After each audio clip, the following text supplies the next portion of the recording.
नमस्कार दोस्तों, मैं राज पांडे। आप देख रहे हैं आरसीएन टुडे।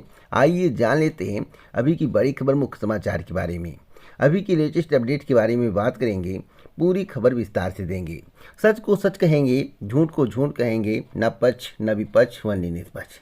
मेरा काम रहता है कि आप तक निष्पक्ष जानकारी पहुँचे, सही और सटीक जानकारी पहुँचे। आप देखता हूँ कि भ्रमित रहते हैं, उस भ्रम जाल से मैं आपको दूर करता हूँ। आज के विभिन्न समाचार पत्रों में आपसे संबंधित कई खबरें छपी हुई हैं और समाचार पत्रों में जो कुछ छपता है वास्तविक में सब सही नहीं होता है। क्या सही है, क्या गलत है, क्या हो सकता है, क्या नहीं होगा, इसके बारे में जानकारी मिलेगी। राजनीतिक मुद्दा हो, भर्ती परीक्षाओं संबंधित कोई खबर हो, बेरोजगारी का मुद्दा हो, आम जनता का मुद्दा हो, कोई भी खबर होती है इस चैनल के माध्यम से सबसे पहले आपको दिखाई जाती है। समाचार पत्रों का निचोड़ निकाल कर आप तक पहुंचाया जाता है। तो वीडियो को पूरा देखें, क्योंकि जानकारी खुद कलेक्ट करता हूं, उसके बाद आप तक पहुंचाता हूं। सबसे पहले मैं बात करूंगा सरकार पर कर्ज को लेकर। जैसा कि आपको मालूम होगा, सब फ्री इस समय चल रहा है। Free ration, free gas, free scooty, और केवल केंद्र सरकार नहीं दे रही है, अन्य पार्टियां भी दे रही हैं। जैसे केजरीवाल, भारतीय जनता पार्टी, अखिलेश यादव ने भी फ्री देने का वादा किया था। लेकिन वर्तमान की स्थिति क्या है, भारत पर कितना कर्ज हो चुका है, कितना कर्ज में भारत डूब चुका है, इस पर चर्चा करेंगे। जैसा कि आप अपनी स्क्रीन पर देख सकते हैं, सरकार पर कर्ज बढ़कर 128 लाख करोड़ रुपए के पार हो गया। वित्त मंत्रालय का जो रिपोर्ट आया है उसके अनुसार मैं आपको जानकारी दे रहा हूं।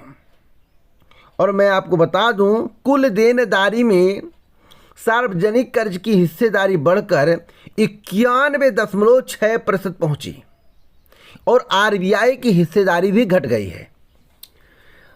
अब सभी के ध्यान में एक सवाल होगा कि मोदी सरकार में इतना कर्ज हुआ, इसके पहले नहीं था। तो सबसे पहले आपको 2013 के पहले का डाटा देखना होगा। 2013 के पहले का डाटा देखना होगा कि कांग्रेस सरकार के द्वारा, जो कांग्रेस की सरकार थी, उसके कार्यकाल में भारत पर कितना कर्ज था और 2013 के बाद अब तक भारत पर कितना कर्ज हो गया है। आंकड़ा अपने आप आपको पता चल जाएगा। कुछ लोग कह रहे हैं कि भैया फ्री राशन मिल रहा है, फ्री स्कूटी मिलेगा और फ्री बिजली की व्यवस्था। अरे भैया, फ्री करके कोई अपने घर से दे रहा है? अरे सरकार आपको देगी तो कर्ज ले लेगी, आपसे एक तरफ से वसूलेगी, एक तरफ से देगी, महंगाई बढ़ा देगी। आप देख रहे होंगे कि पेट्रोल के दाम कहाँ पहुँच गए, डीजल के दाम कहाँ पहुँच गए, गैस के दाम कहाँ पहुँच गए, सरसों तेल के दाम कहाँ पहुँच गए, खाद्य पदार्थों के दाम कहाँ पहुँच गए, मोबाइल का रिचार्ज कहाँ पहुँच गया। आप देख सकते हैं, जब आपको कुछ मिलेगा फ्री में तो एक तरफ से मिलेगा तो दूसरी तरफ से लिया जाएगा। बातों को समझ गए? तो सबसे पहले आपको सर्च करना होगा गूगल पर कि सरकार का जो कर्ज बढ़ा है 1,28 करोड़ रुपए हो गया है 2013 के, यानी कि कांग्रेस शासनकाल में कितना कर्ज था और बीजेपी शासनकाल में कितना कर्ज बढ़ा है, माइनस करके आप निकाल सकते हैं। चलिए, बातों को आप समझ गए, ज़्यादा समझाने की आवश्यकता मुझे नहीं है। अगली अपडेट है महंगाई की मार को लेकर। अभी भर्ती परीक्षाओं से संबंधित खबर मैं आपको दूंगा। एक खबर बहुत ही महत्वपूर्ण है आपके लिए। महंगाई की मार, एक सप्ताह में पेट्रोल 4 रुपये और डीजल 4.10 रुपये महंगा। 85% तक तेल आयात करता है भारत। सोमवार को कितनी वृद्धि हुई है? 30 पैसे पेट्रोल में और 35 पैसे डीजल में। अब आपके जहन में एक सवाल होगा कि महंगाई इतनी क्यों बढ़ रही है। तो अब सरकार से इसका सवाल दागा जाए, सरकार पर यह सवाल दागा जाएगा, सरकार से पूछा जाए कि आप महंगाई कंट्रोल क्यों नहीं कर रहे हैं, तो कहेंगे हमारे बस में नहीं है।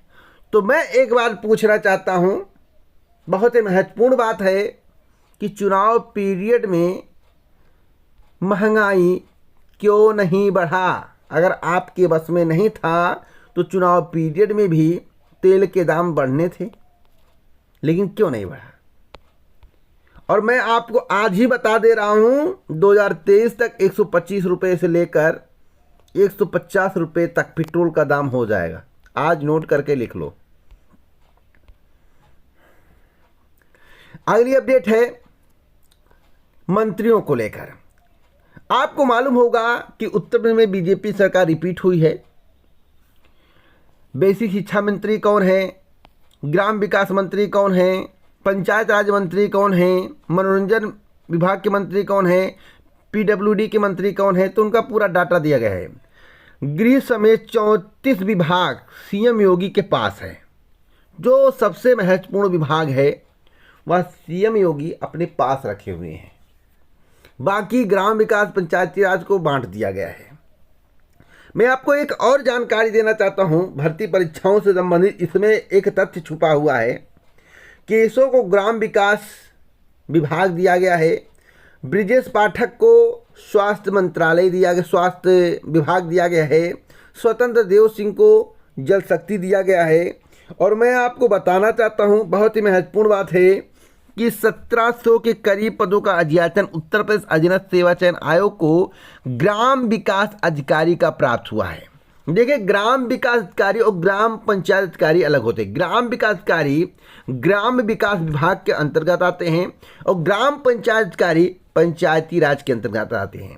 केशव प्रसाद मौर्य को ग्राम विकास विभाग दिया गया है। तो जो ग्राम विकास अधिकारी की भर्ती आएगी वह आप समझ सकते हैं क्या मैं बताऊं। चलिए आगे चलता हूं। अगली अपडेट है सरकार गठन को लेकर। देखिए, सरकार का गठन हो गया। अब यूपी टीईटी परीक्षा परिणाम कब तक आएगा?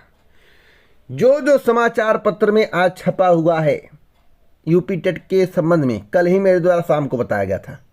चैनल पर वीडियो अपलोड है, उसे देख लीजिए।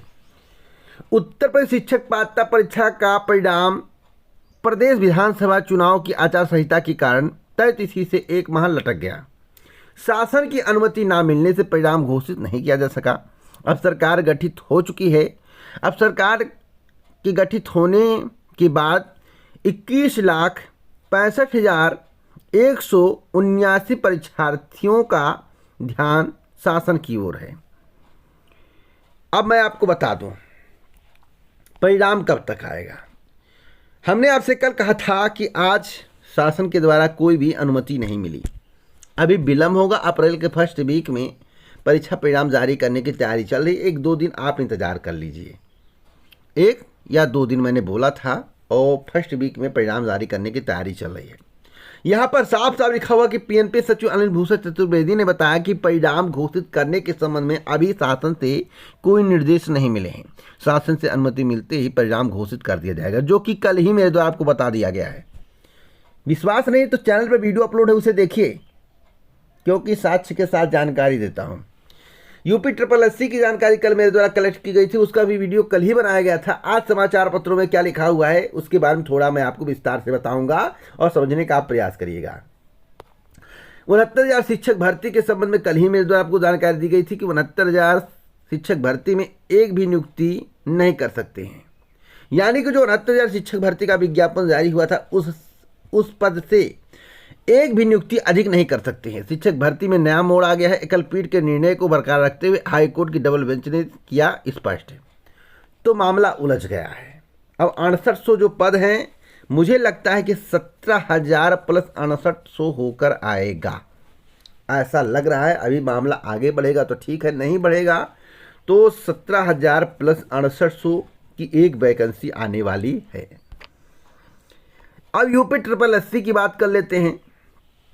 34 लाख से अधिक अभ्यर्थियों को अधूरी भर्तियां पूरी होने का इंतजार।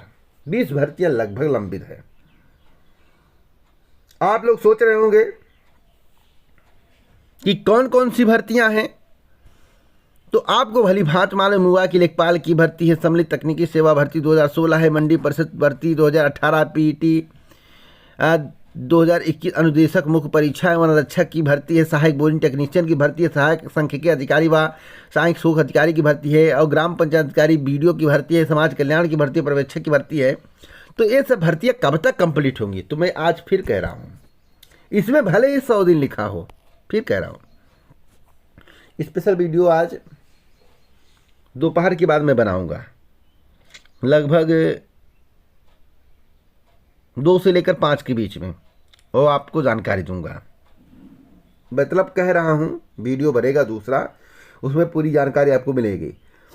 इसमें जो बताया गया कि 100 दिन में 20,000 सरकारी नौकरी और 50,000 रोजगार देने का लक्ष्य, मैं आप सभी को बताना चाहता हूं 100 दिन की बात कही गई है, किसी भी कीमत पर 100 दिन में 20,000 सरकारी नौकरी नहीं मिलेगी। क्यों? रीजन जानिए।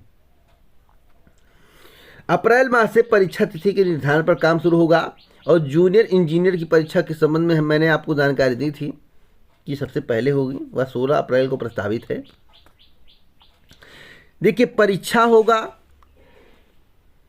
कम से कम 1.5 से 2 माह बाद परिणाम आएगा, और एक परीक्षा नहीं कई परीक्षाएं लंबित है, लगभग 20 भर्तियां लंबित हैं। और मैं आपको बता दूं कि 2023 के पहले सभी भर्तियां कंप्लीट नहीं हो पाएंगी। 100 दिन नहीं, मैं तो कहता हूं 150 दिन ले लीजिए, लेकिन नहीं कंप्लीट होगी। लोकसभा चुनाव के 6 महीने पहले आपको ज्वाइनिंग मिलेगा। मैं सबकी बात नहीं कर रहा हूं, 20 भर्ती कंप्लीट होने की बात कर रहा हूं। आज नहीं, मैं कई वीडियो में बोल चुका हूं, फिर बोल रहा हूं। आदेश देना अलग बात है, उस पर अमल करना अलग बात है। सभी भर्तियां आज ही पूरी कर दी जाएंगी, तो 24 में क्या होगा और 27 में क्या होगा? देखिए, रणनीति के तहत हर भर्तियां पूरी होती हैं। या उत्तर प्रदेश लोक सेवा आयोग नहीं है भैया, या उत्तर प्रदेश अधीनस्थ सेवा चयन आयोग है। तो बातों को आप समझ गए होंगे। जहां तक रही पीईटी की बात, तो 2022 पीईटी के संबंध इस चैनल के माध्यम से पहले ही बताया गया है।